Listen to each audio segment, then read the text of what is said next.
Let me get the recording going. Says my internet's a little unstable.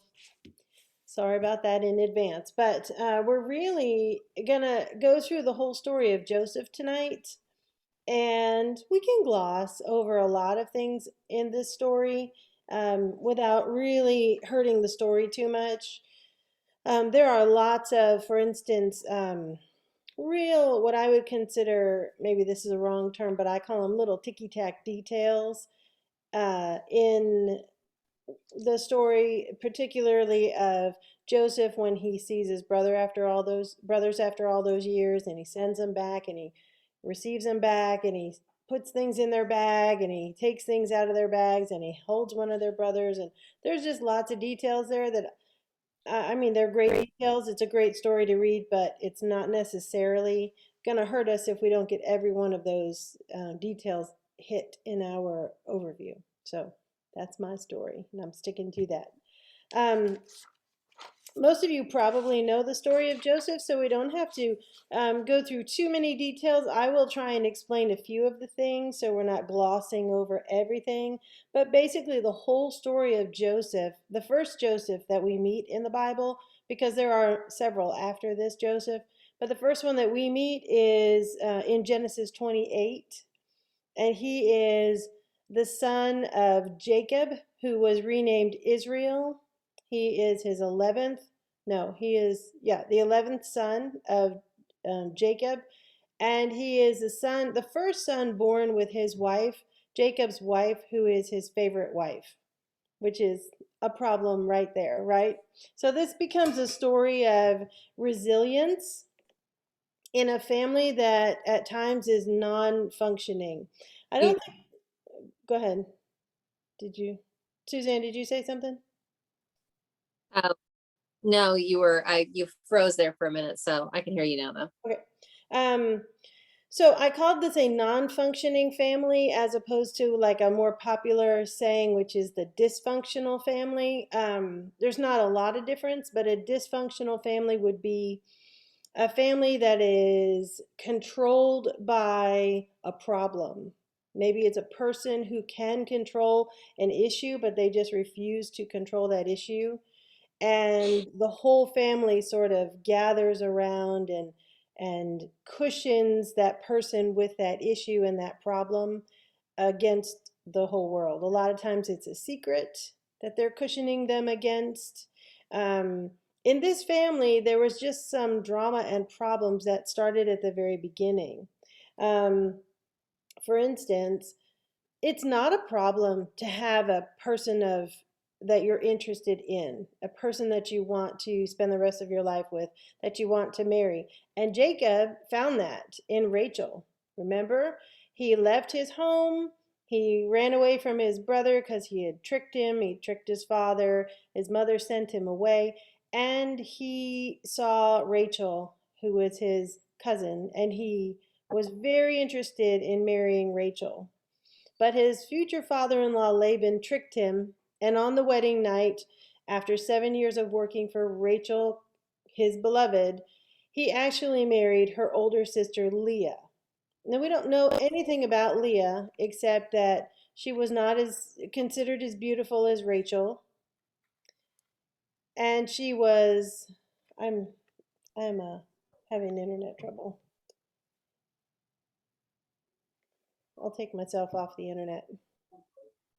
Everybody's frozen. Yeah, Okay, yeah. she was not considered as beautiful as her sister Rachel, according to Jacob, something about her.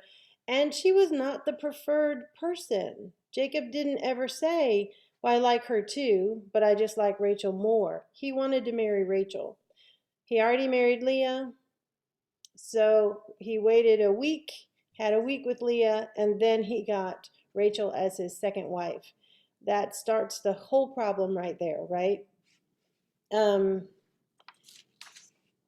it starts with Jacob's preference of Rachel over Leah, which again I don't think is wrong, but is Laban really the culprit here because he started this whole chain of events and gave the not preferred sister as a wife to Jacob first and therefore starting this whole chain of events where Jacob's favorite wife, already so many things wrong with that statement, but Jacob's favorite wife has a son who becomes Jacob's favorite son, who he adores, who he coddles, who he gives to, who he lavishes affection on, and he has all these other children. And we might think of them as lesser because they're not that child of promise, but they're not lesser children to Jacob. They're fully his children, fully. And they are being snubbed and they're being overlooked because there's this other precious child that is automatically going to cause problems in a family. So is Laban the culprit of everything that happened? Is he the catalyst or the beginning of all this drama? It's hard to say because Jacob had drama when he lived at home too, right? He had drama with his family. But it certainly didn't help that Jacob had these two wives and he had a favorite. So we start with, and I'll give you the nutshell on some of these things, and then we'll look at some scriptures on others. But we start with the birth of Joseph, this precious, awaited son, honored son, right? He is given by his father a very special coat. What was significant about that was, I think, just the amount of labor and planning. I always tell people, when you're like uh, eating at home versus going out to eat, right? Going out to eat is so much easier, even if you love to cook, because the thing is, you've got to plan it and purchase it and bring it home and cook it and clean it up. Like there's so much to do. Sometimes it's way worth it. I am not saying that it's not, but there's just so much involved in this doing this meal at home versus getting in your car and going out to eat. You don't even clear your plates when you're at a restaurant. You just leave, right? And so it's just such a, night and day difference. And that's how I feel about this coat of many colors. I mean, this was a planned, a prepared, they had to get the supplies, they had to dye the wool, they had to spin it. I know nothing about any of these things, but I know a little bit about all of them, and there's a lot to be done there. Every single strand had to be woven into that coat. So it's pretty significant. And you would also not make a little tiny coat. I got this little tiny grandson that everything he puts on is just so perfect and adorable, right? You wouldn't spend your time creating a coat of many colors for a little guy, a little 9-pound guy, because it takes so much time and effort and expense to make it that you're going to make it for a larger person and hope they grow into it, I guess. So he is gifted this beautiful coat, and it's as if it's almost like a crown on his head. He is this beloved son, and he's been given this coat. It wasn't just a nice coat, it was flashy, it was many colors, it was obvious. Okay? Joseph begins to dream these dreams and tell his brothers about the dreams. And, we kind of flirted with the idea that maybe he was being arrogant in sharing these dreams. I had these dreams, and everything that had to do with you bowed down to everything that had to do with me, and I'm clearly lording over you. But we're not told that. We're not given that little piece of information. In fact, it seems like he's just an open and honest person to me. It seems like I had this dream and I want to tell you about this very remarkable dream that I had. And that's kind of the way we all feel too. When you have a dream that is so strong, I mean, I have dreams all the time. And by the time I get up in the morning, I don't have any remembrance. I'm just sure I'm going to remember it, and tell Mike in the morning, but I can't ever remember. Well, there are sometimes those dreams that are so powerful that you remember every detail. And he tells them about his dreams. The first one was annoying, you know. The sheaves of wheat bowing down to Joseph's sheaves of wheat. That's just irritable to those brothers. But the second dream was very almost blasphemous in the family.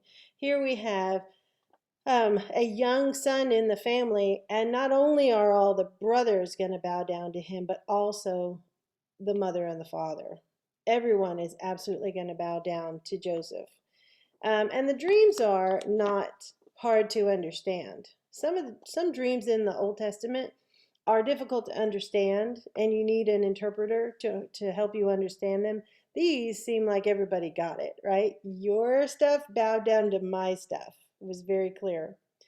Um, he brings back, Joseph is sent to check on his brothers, which again, we could apply some sort of vindictiveness to this. He goes to check on his brothers and he comes back with a bad report. Or the other option is he was an honest person and he came back with a bad report because they weren't uh, living up to what their father expected or doing what their father expected. What we see of them, the fact that they later can intend to kill their brother or sell their brother, it kind of shows you their character. So they had it in them not to be the best workers ever. Um, anyway, Joseph brings back a bad report, and they're not happy with him. Later, they decide that they're going to attack him, and they throw him into a pit. And there's no food, there's no water. I don't know if he was safe from wild animals. He would not have been safe from birds of prey, that's for sure. They could swoop down in there and eat him and kill him. Or if he was almost dead, they'd kill him the rest of the way. Or But, snakes. oh goodness, or snakes. Yeah, I saw that look on your face. Was that about the snakes? Yeah.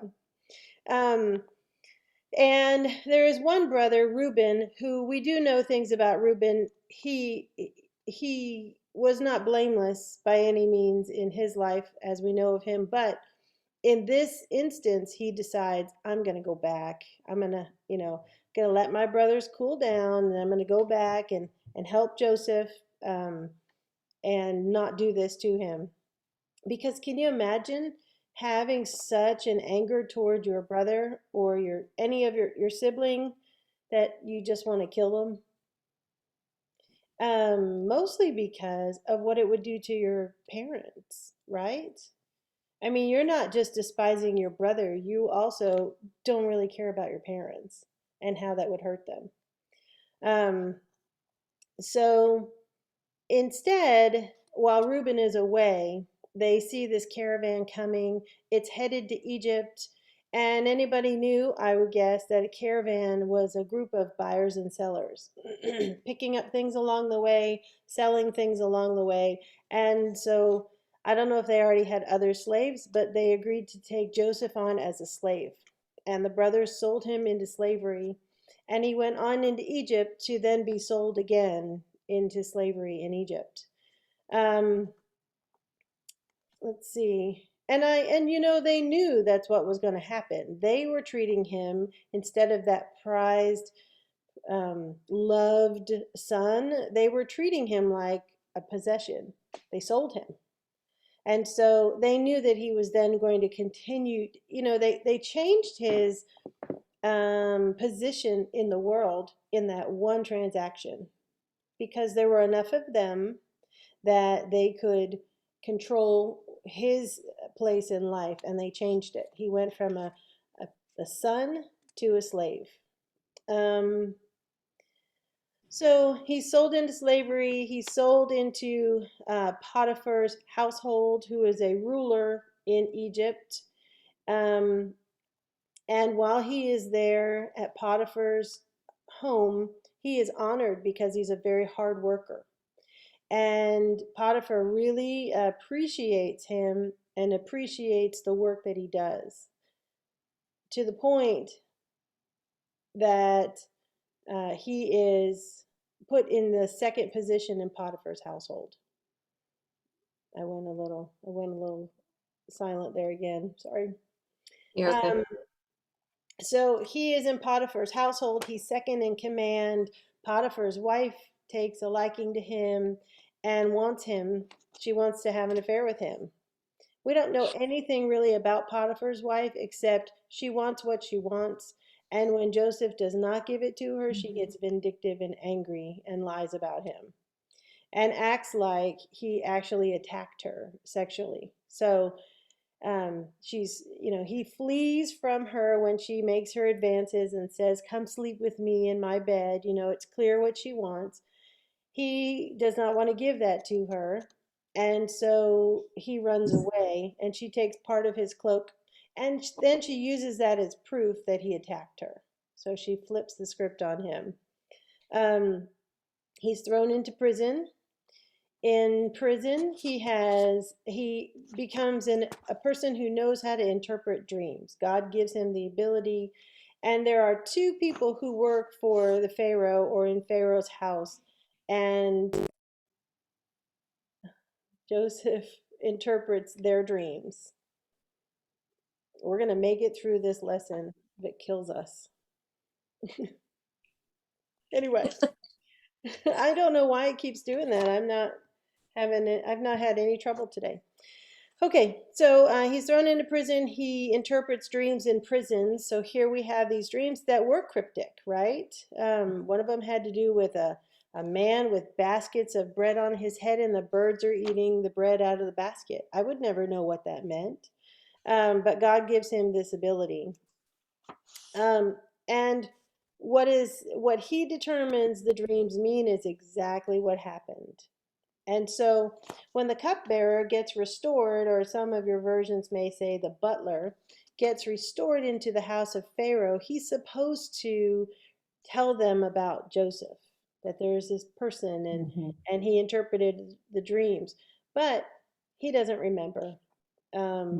If I imagine he felt his job was pretty precarious, right? I mean, the baker he was killed for what he did. So I'm sure he was just watching his P's and Q's and forgot entirely about Joseph. But then Pharaoh has a dream, and no one can interpret Pharaoh's dream. And that's when the butler remembers, "Oh, I had this dream. It was very confusing. Maybe this guy who helped me can help you." The interesting thing about Genesis 28 through Genesis 50 is we're not really told how long there is between events. We're not told if it's years or if it's months. But what we do know is Joseph has to stay in prison because he was forgotten there. But then once he is able to interpret Pharaoh's dream, he is then promoted. So I do want to read about the dream here. If you turn to Genesis chapter 41 and verse 14. And my version calls it the dungeon, by the way. I'm going to actually go Genesis 41. I think I'll start at the beginning of 41. Now, it happened at the end of 2 full years, so we do have a little timeline here, that Pharaoh had a dream, and behold, he was standing by the Nile, and lo, from the Nile there came up 7 cows, sleek and fat, and they grazed in the marsh grass. Then behold, 7 other cows came up after them from the Nile, ugly and gaunt, and they stood by the other cows on the bank of the Nile. The ugly and gaunt cows ate up the 7 sleek and fat cows. Then Pharaoh awoke. Now, what's weird about this? The first thing is weird is that cows don't eat cows, right? So that's the first very perplexing thing. Another thing that's just notable about it is that they actually worshiped cows. Do you remember? This is kind of going way into the future, into Exodus, but after Moses led the Israelites out of Egypt, he was up on the mountain getting the 10 Commandments and other commandments. And what did the people do? They took off their earrings, they took off their bracelets, they gave all their gold to Aaron and say, "Build us something that we can worship." And he built a cow. Yep. Because that was not abnormal for them. Yeah. They had just spent more than 400 years in Egypt where they worshiped cows. So just notable here in this story. Let's see. Verse 5, he fell asleep and dreamed a second time, and behold, 7 ears of grain came up on a single stalk, plump and good. Then behold, 7 ears, thin and scorched by the east wind, sprouted up after them. The thin ears swallowed up the 7 plump and full ears. Then Pharaoh awoke, and behold, it was a dream. So I find that this is interesting too. You have the very perplexing story of the cows, and it's like an attention getter, right? What if he had only had this other dream about the wheat, ears of grain? That may not have been quite as attention getting, but it's the same storyline. 7 fat are eaten up by the 7 skinny. And so he dreams it twice. Now in the morning, verse 8, his spirit was troubled, so he sent and called for all the magicians of Egypt and all its wise men, and Pharaoh told them his dreams, but there was no one who could interpret them to Pharaoh. Then the chief cupbearer, or the butler, yours might say, spoke to Pharaoh, saying, I would make mention today of my own offenses. Pharaoh was furious with his servants, and he put me in confinement in the house of the captain of the bodyguard, both me and the chief baker. We had a dream on the same night, he and I. Each of us dreamed according to the interpretation of his own dream. Now a Hebrew youth was with us there, a servant of the captain of the bodyguard. And we related them to him, and he interpreted our dreams for us. To each one he interpreted according to his own dream, and just as he interpreted for us, so it happened. He restored me in my office, but he hanged him. So he gives the exact scenario of what had happened before. Verse 14, then Pharaoh sent and called for Joseph, and they hurriedly brought him out of the dungeon. And when he had shaved himself and changed his clothes, he came to Pharaoh. Pharaoh said to Joseph, I have had a dream, but no one can interpret it, and I have heard it said about you that when you hear a dream, you can interpret it. Joseph then answered Pharaoh, saying, It is not in me. God will give Pharaoh a favorable answer. So Pharaoh spoke to Joseph, in my dream, behold, I was standing on the bank of the Nile. And then he tells about the 7 cows, the fat cows, the skinny cows. Then 22, he starts to talk about the ears of grain, the full and good.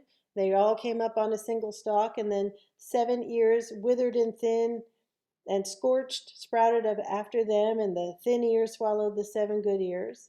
And then he says in 24, then I told it to the magicians, but there was no one who could explain it to me. Now Joseph said to Pharaoh, Pharaoh's dreams are one and the same. God has told to Pharaoh what he is about to do. The 7 good cows are 7 years, and the 7 good ears are 7 years. The dreams are one and the same. The 7 lean and ugly cows that came up after them are 7 years, and the 7 thin ears of scorched by the east wind will be 7 years of famine. It's weird how he explains, and he just sort of parallels the 2 stories. 28, it is as I have spoken to Pharaoh. God has shown to Pharaoh what he's about to do. Behold, 7 years of great abundance are coming in all the land of Egypt. And after them 7 years of famine will come, and all the abundance will be forgotten in the land of Egypt, and the famine will ravage the land. So the abundance will be unknown in the land because of that subsequent famine, for it will be very severe. Now, as for the repeating of the dream to Pharaoh twice, it means that the matter is determined by God, and God will quickly bring it about. And then he's interpreted what the dream means, and then he actually takes a step further and gives Pharaoh advice about this. Because it would be very easy if you are living in the land of plenty, you have an abundance. You just have year after year after year, you have beautiful crops, lovely animals, just so much food in abundance. It would be very easy to sit back and just expect that in year 8, wouldn't it? Year 9, maybe even year 10, you think, well, we've had a couple of bad years, but it's coming back. So this is a warning. And Joseph gives him this advice. Verse 33, now let Pharaoh look for a man discerning and wise and set him over the land of Egypt. Let Pharaoh take action to appoint overseers in charge of the land, and let him exact 1/5 of the produce of the land of Egypt in the 7 years of abundance. Let them gather all the food of these good years that are coming and store up the grain for food in the cities under Pharaoh's authority, and let them guard it. Let the food become as a reserve for the land for the 7 years of famine which will occur in the land of Egypt, so that the land will not perish during the famine. So it's a smart plan, a very smart plan.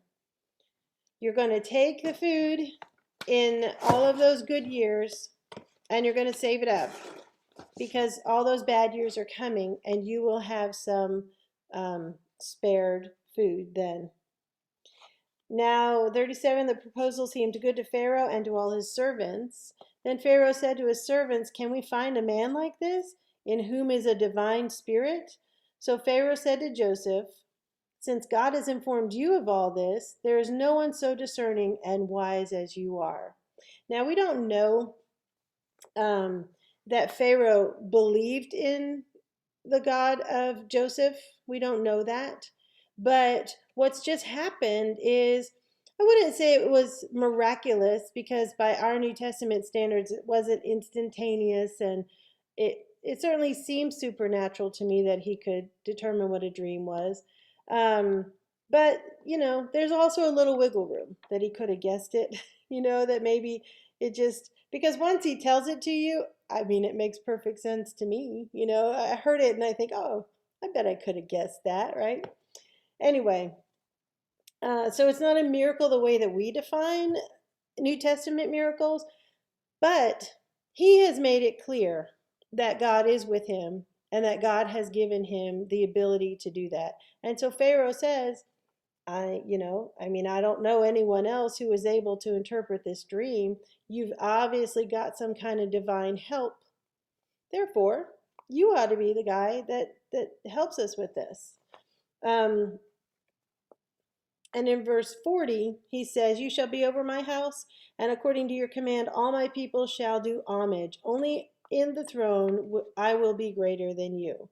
So he has moved from the dungeon up to second in command in all of Egypt. And he actually says to Joseph, "See, I have set you over all the land of Egypt." And by the way, Egypt was a world power, the world power. It's going to find its place as an even higher world power after this whole famine series is over with, because Egypt will be the only place where there's food. And so other nations, other people, other large families, with patriarchs, will have to come to them and be beholden to them, and dependent on Egypt. So this makes Egypt an even bigger world power. He takes off his ring, he puts it on Joseph, he puts garments, fine garments on him, and even in verse 43, he gives him a fancy car. He had him ride in his second chariot, and they proclaimed before him, "Bow the knee," and he set him over all the land of Egypt. So he has been in every way honored because he interpreted these dreams.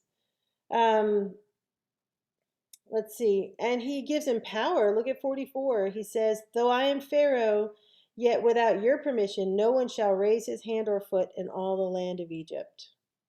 So not just position, he gives him ultimate power.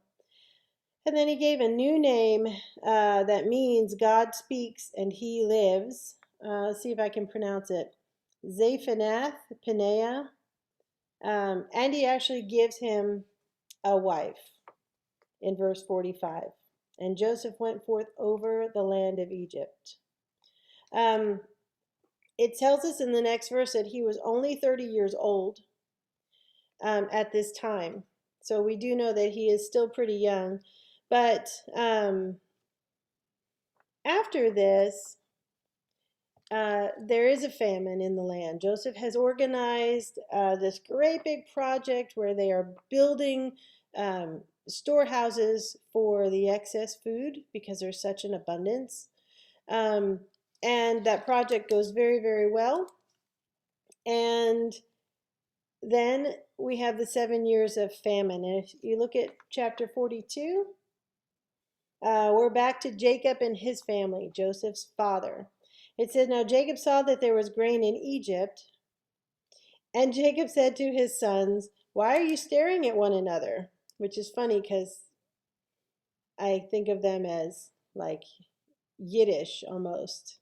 When he asks a question like that. Oh, I'm frozen. He says, "Why are you staring at one another?"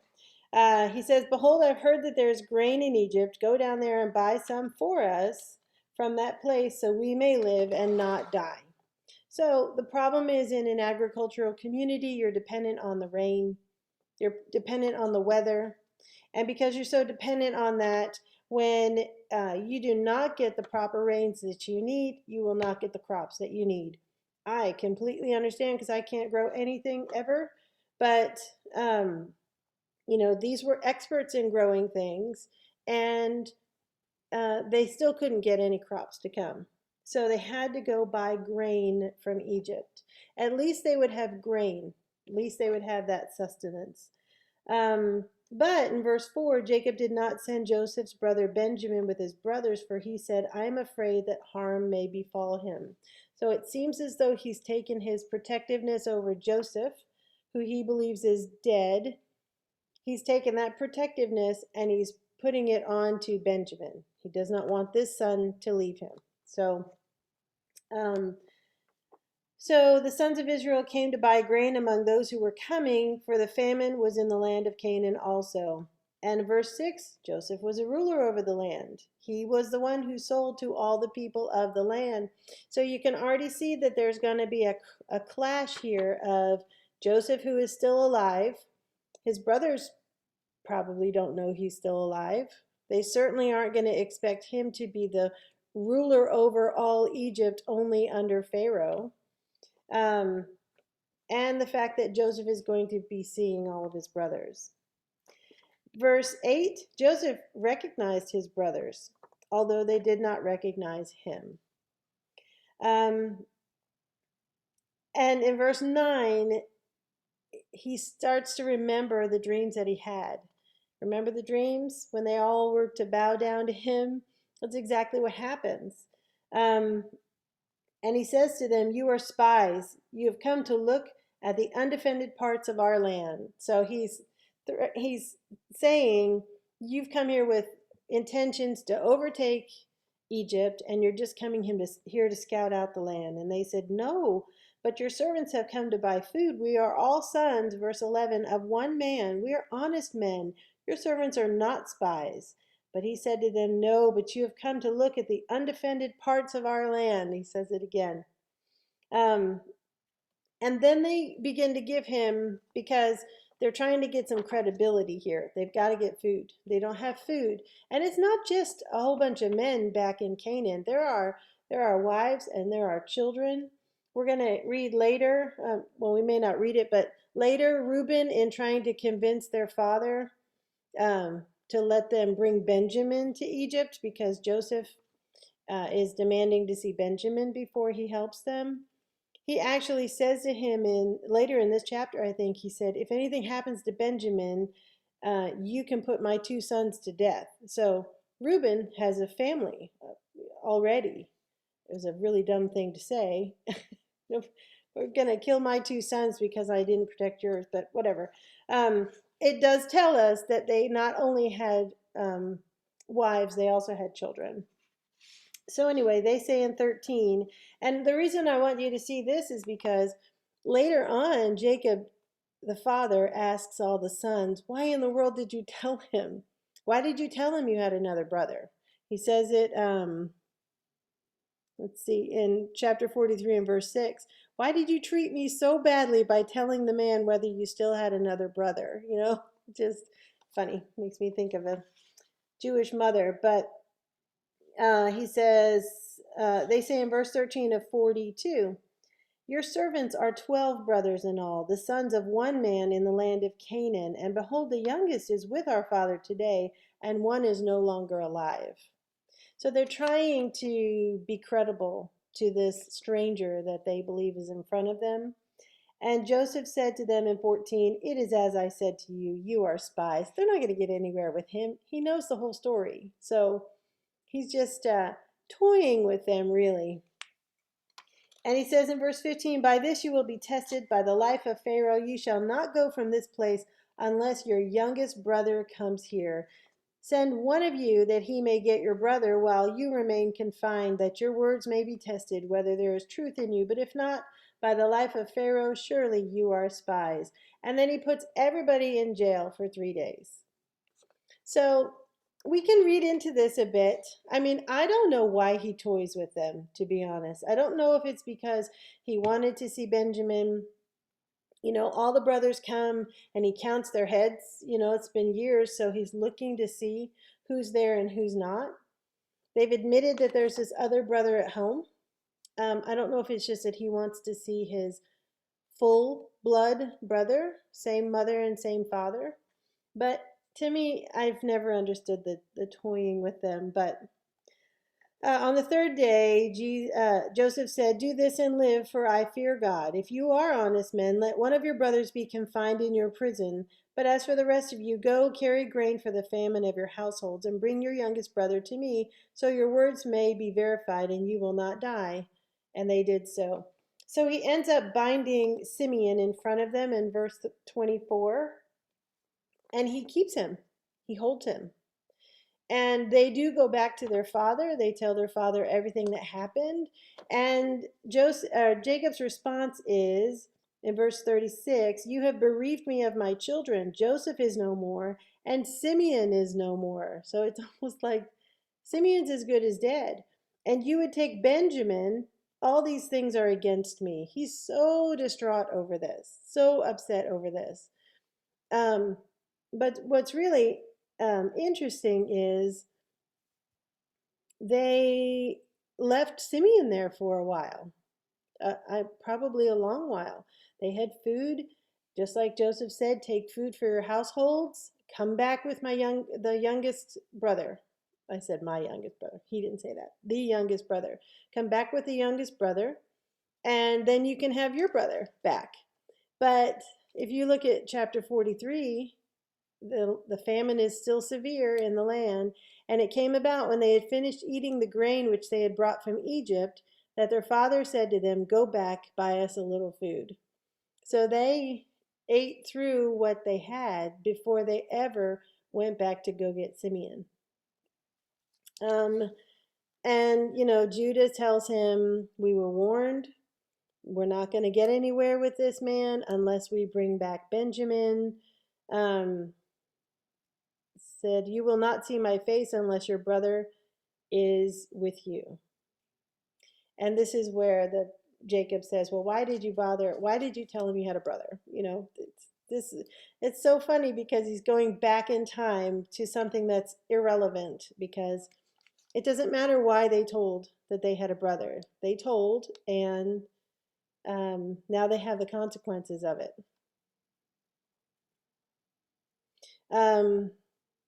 And the brothers, they promised their father they're going to bring him back. Then Joseph finally gets to see Benjamin in verse 16, and I'm going to scoot through most of this. But I will say, up until this point, we've not been told what Joseph's emotions are in this story. Up until this point, we've just been told that he recognized them. Let's see, back in 42, he recognized them and he disguised himself to them. It does say that he spoke to them harshly in verse 7. "Where have you come from?" I don't know if that was to disguise who he was to them, but he certainly, it doesn't tell us he was angry with them and he wanted to pay him back. I read some commentaries that said, well, he was so mad and that's why he threw them in jail for 3 days, because he wanted to pay them back for what they had done to him. And, human nature would certainly not think that that was the worst thing ever, but we're not told that until when Joseph sees Benjamin. It says in verse 29 of chapter 43, "Is this your youngest brother of whom you spoke to me?" And he said to him, to Benjamin, "May God be gracious to you, my son." And then verse 30, Joseph hurried out, for he was deeply stirred over his brother, and he sought a place to weep, and he entered his chamber and wept there. Then he washed his face and came out, and he controlled himself and said, "Serve the meal." So they served him by himself, and they served them by themselves. Because an interesting little tidbit here in verse 32 at the end is that the Egyptians could not eat bread with the Hebrews because the Egyptians, my version says that is loathsome to the Egyptians to eat with Hebrews. So you got kind of a little bit of foreshadowing of what's going to happen between the Egyptians and the Hebrews later. Later, when they turn them into slaves and treat them so harshly, you see a little start of that racism here. There's a problem here. But that's the only little tidbit that we get. And then Joseph had done a fun little trick. He had seated them in age order, which blew their minds in verse 33. They looked at one another in astonishment. You know, they had to be close enough in age, especially as you get older. You can't tell year to year who's older and who's not. Verse 34, he took portions to them from his own table, but Benjamin's portion was 5 times as much as any of theirs. So they feasted and drank freely with him. So there's just a bunch of weird stuff that's happening with this ruler of Egypt guy, but they have a need, and he is the only one who can fulfill that need. So they're putting up with his antics, you know, putting things in their bag, returning their money, accusing them of spying, accusing them of stealing later, putting them in age order to eat, and then giving the youngest brother, which is unheard of in Israel, to give the youngest 5 times more than anyone else. You would do that to the oldest. But they're all these quirky things, and they just must think that Egyptians are super weird. And so let's see where we are on this.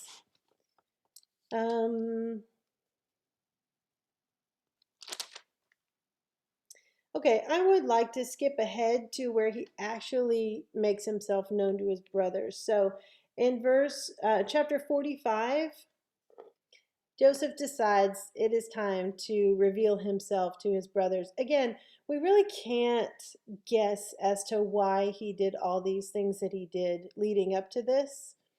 I mean, some people would say the brothers deserved it, you know, pulling their chain a little and treating him a little bad, but it doesn't seem that ultimately Joseph has a problem with them at this point. Verse 1 of chapter 45, then Joseph could not control himself before all those who stood by him, and he cried, have everyone go out from me. So there was no man with him when Joseph made himself known to his brothers. He wept so loudly that the Egyptians heard it, and the household of Pharaoh heard of it. Then Joseph said to his brothers, I am Joseph. Is my father still alive? But his brothers could not answer him, for they were dismayed at his presence. So we are told a little bit of their emotional state now. Before this, they were just frustrated. That's really all we got. And now that they found out that this is Joseph, they're dismayed. One of the things I failed to mention was, if you turn back to chapter 42, immediately when they are treated badly by this Egyptian, what comes to their head is the fact that they treated their brother so badly. Because it says in verse 22, Reuben answered them saying, did I not tell you, do not sin against the boy, and you would not listen? Now comes the reckoning for his blood. So immediately when things start going badly for them, Reuben says, this is because of what we did. We've got a reckoning, a day of reckoning for us because of how we treated the boy, our brother, which is interesting because they didn't realize that the boy was right there. So I would put forth that is why in chapter 45 and verse 3 that they're dismayed, because it's never been far from their mind. They're dismayed at his presence. Verse 4, then Joseph said to his brothers, please come closer to me. And they came closer, and he said, I am your brother Joseph, whom you sold into Egypt. Now do not be grieved or angry with yourselves because you sold me here, for God sent me before you to preserve life. For the famine has been in the land these 2 years, and there are still 5 years in which there will be neither plowing nor harvesting. God sent me before you to preserve for you a remnant in the earth and to keep you alive by a great deliverance. Now, therefore, it was not you who sent me here, but God, and he has made me a father to Pharaoh and lord of all his household and ruler over all the land of Egypt. Hurry and go up to my father and say to him, Thus says your son Joseph, God has made me lord of all Egypt. Come down to me, do not delay. You shall live in the land of Goshen, and you shall be near me, you and your children's children, and your flocks and your herds, and all that you have. There I will also provide for you. For there are still 5 years of famine to come, and you and your household will, and all that you have would be impoverished. Behold, your eyes see, and the eyes of my brother Benjamin see, that it is my mouth which is speaking to you. Now you must tell my father of all my splendor in Egypt, and all that you have seen, and you must hurry and bring my father down here. Then he fell on his brother Benjamin's neck and wept, and Benjamin wept on his neck. He kissed all of his brothers and wept on them, and afterward his brothers talked with him. So we have this. What's cool about this is that we're told what's been said at this reunion or this revealing time, really. And what's also cool is that we're told that they are going to be put in the land of Goshen, that for the next 5 years they're going to need help. So instead of coming back and forth to Egypt from Canaan, they're going to stay there in Egypt and benefit from the fact that Joseph is there. And he really wants them to be there because he wants to take care of them. Um, but I don't get any animosity here. I don't know if it was the fact that, maybe in the beginning when he saw them, he was tormented. And then over the weeks that progressed, he realized, wow, if I wasn't here, then they wouldn't be here. Then my whole family would have died in the land of Canaan. I don't know if he kind of put it all together, and that's why it's such a nice, neat little package here in chapter 45. But it's cool that it's all set out for us here. And that Joseph says clearly, God sent me here. He says it in verse 5. Do not be grieved or angry with yourselves because you sold me here, for God sent me here before you to preserve life. And then he says it in verse 7. God sent me before you to preserve for you a remnant in the earth and keep it alive by a great deliverance. He says it in verse 8. Now, therefore, it was not you who sent me here, but God. Like he's so clear on this. And,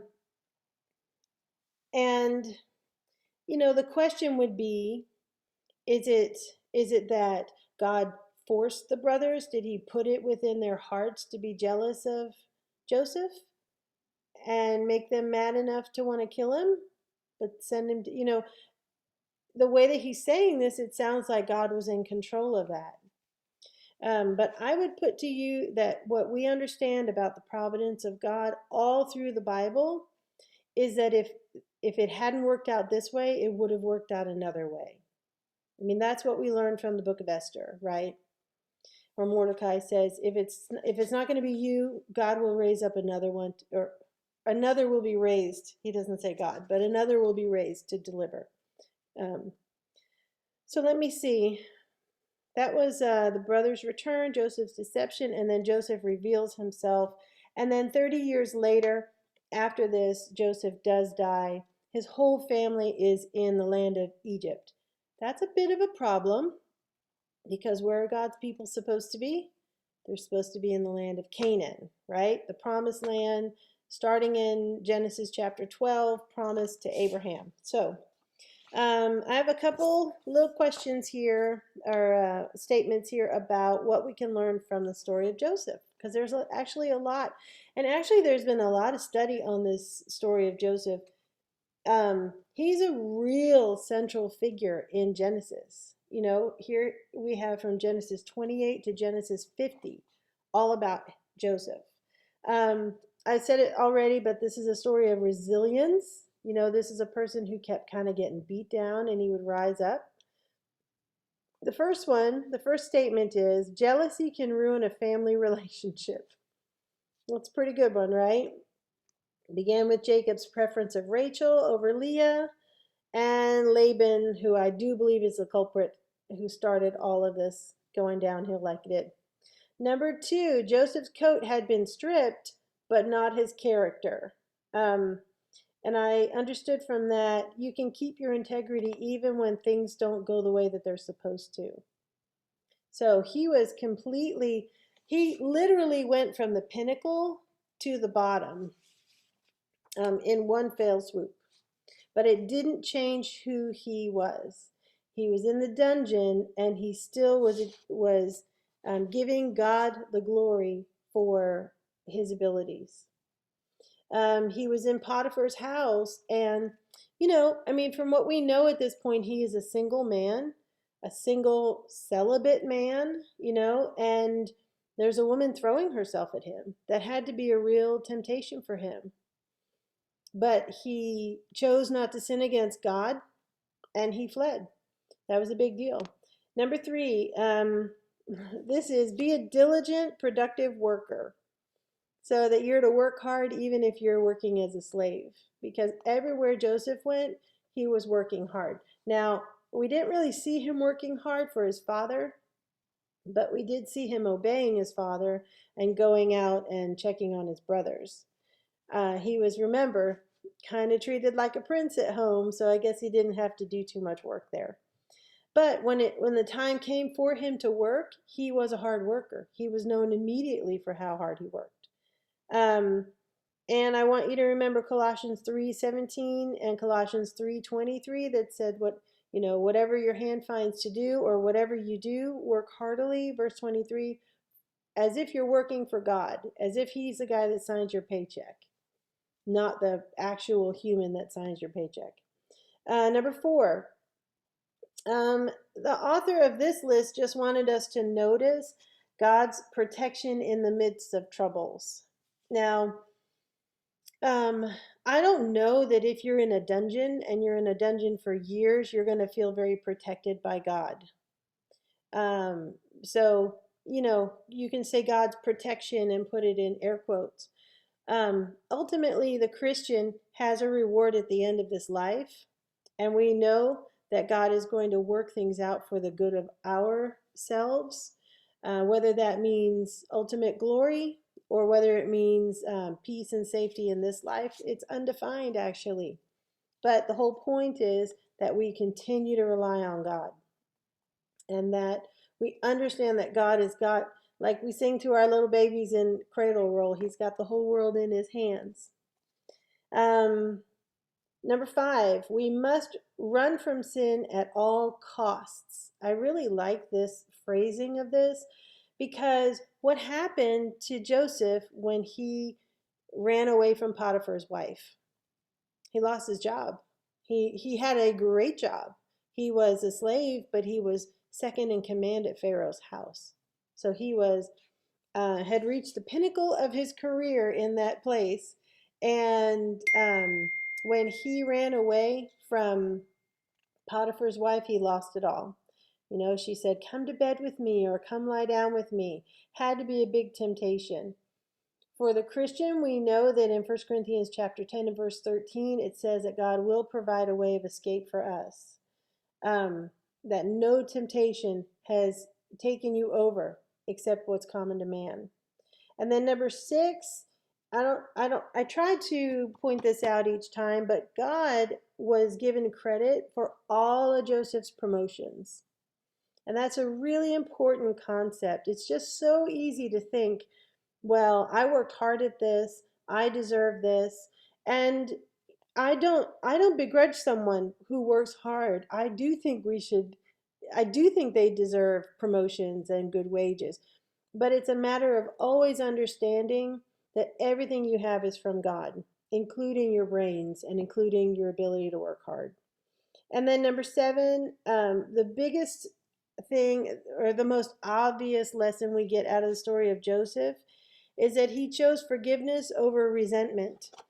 And remember, forgiveness is not a feeling. Forgiveness is not an emotion. When you are, we're told to forgive each other, it is not about waiting to feel better or getting over it. It's about treating each other with kindness. Romans 12 is a great chapter on forgiveness and how we should treat one another. And look exactly at what Joseph did. He did everything that's told to us in Romans 12. When he was cursed, he did not return a curse, but returned a blessing. He, it says if your enemy is thirsty, give them something to drink. So he is serving these people. If Joseph had any enemies, they would be the people who tried to kill him. I think that these people would be the ones who are considered his enemies. And yet he is loving them, serving them, and giving to them, and providing not only for them, but all of the little people and the wives that come with them, and all the livestock. He is going to take away from him and give to them. So that's just a beautiful lesson. He chooses forgiveness over resentment. He had every reason to be resentful by my standard, but he chose not to do that. And that is the end of the book of Genesis. I just ended with the death of Joseph, which is in Genesis 50, verses 22 through 26. He was 110 years old. I want to mention that, and I've mentioned this before in ladies' class, but this is really a phenomenal movie. It's called Patterns of Evidence, and it is an incredible journey through trying to figure out when the exodus from Egypt happened on a timeline. It's explained really well because in recent years, archaeologists have said, didn't happen, there's no physical proof, absolutely didn't happen, therefore the Bible is fiction. And they research it even more. They dig a little deeper, and they actually believe that they found where Joseph was buried. They found I believe it's in Goshen, they find the tomb of it has an exaggerated statue in it, typically meaning a ruler of the land, and notably he has, it's all in stone, but what looks like a piece of material thrown over his shoulder that is many colors. And he also has red hair, reddish brown hair, instead of the typical black Egyptian hair, but he looks like an Egyptian. I mean, it's a pretty cool movie. It's called Patterns of Evidence. It's really worth your time if you have the time to go and see it, or find it on Amazon or Netflix or something. I don't know where it is right now. Yeah. But that's it. That's it, everybody. I hope this has been good. I'm sorry we're not going deeper into the Old Testament, but Thursday nights have actually turned out to be quite a difficult night for me to do this anyway. So we can reassess in the fall. That's all right with you. Thank you. Suzanne, it's just nice to see you on Thursday nights. Seeing you every week. Yeah, I do too. You. Those of you who are from Flower Mound, So if we decide in the fall that if you want to meet over here in the fall, I think we can.